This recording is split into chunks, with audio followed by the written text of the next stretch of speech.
बहुत पुराने जमाने की बात है। एक ऐसे बादशाह गुजरे जिन्हें अल्लाह ताला ने बेइंतहा ताकत, इल्म और हुकूमत की शक्ति बख्शी थी। उनका नाम था जुल्करनैन, जिसका अर्थ होता है दो सींगों वाला, क्योंकि अल्लाह ने उन्हें पूरब और पश्चिम दोनों दिशाओं का अधिकार दिया था।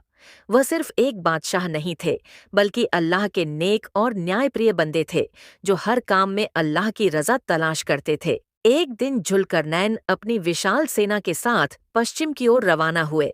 लंबा सफर, रेगिस्तान की गर्म हवाएं, ऊंचे पहाड़ और गहराई लिए सागर का किनारा।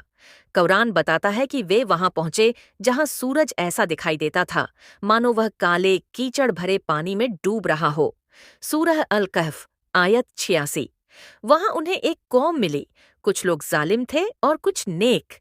अल्लाह ने जुल्करनैन से फरमाया, ऐ जुल्करनैन, तुम्हें इख्तियार है, चाहो तो उन्हें सजा दो और चाहो तो उन पर नेकी करो। जुल्करनैन ने कहा, जो जुल्म करेगा उसे हम सजा देंगे, और जो ईमान लाएगा और अच्छे कर्म करेगा उसे हम अच्छा इनाम देंगे। इस तरह उन्होंने न्याय और रहम दोनों का परिचय दिया। उनकी हुकूमत ताकत पर नहीं, बल्कि इंसाफ और दया पर टिकी थी। कुछ समय बाद उन्होंने दूसरा सफर शुरू किया, इस बार पूरब की ओर।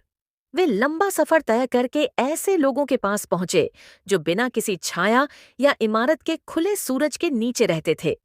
न उनके पास वस्त्रों की सुविधा थी, न घरों की। वे प्रकृति के बहुत करीब थे, लेकिन ज्ञान और ईमान से दूर। जुल्करनैन ने उनके साथ भी जुल्म नहीं किया, बल्कि उन्हें समझाया, उन्हें अल्लाह की रहमत और इंसाफ का पैगाम दिया। हर जगह उन्होंने अल्लाह के आदेश के अनुसार अमल किया। फिर जुल्करनैन उत्तर की ओर बढ़े। वे दो पहाड़ों के बीच पहुंचे, जहां के लोग उनसे घबराई हुई आवाज में बोले, ए जुल्करनैन, याजूज और माजूज हमारी धरती में फसाद फैलाते हैं। वे हमारे शहर जलाते हैं और हमारे लोगों को कैद कर लेते हैं। क्या हम तुम्हें कुछ धन दें ताकि तुम हमारे और उनके बीच एक दीवार बना दो?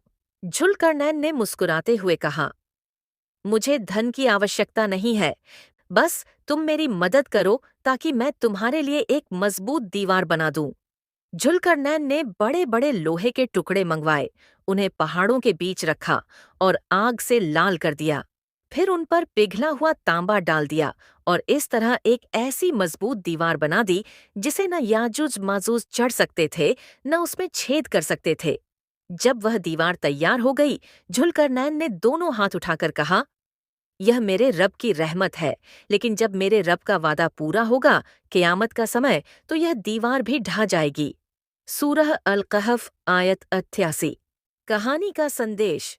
जुल्करनैन की यह कहानी सिर्फ एक बादशाह की दास्तान नहीं, बल्कि एक ऐसे ईमानदार हुक्मरान की मिसाल है जिसने ताकत को अहंकार नहीं, बल्कि इबादत बना लिया।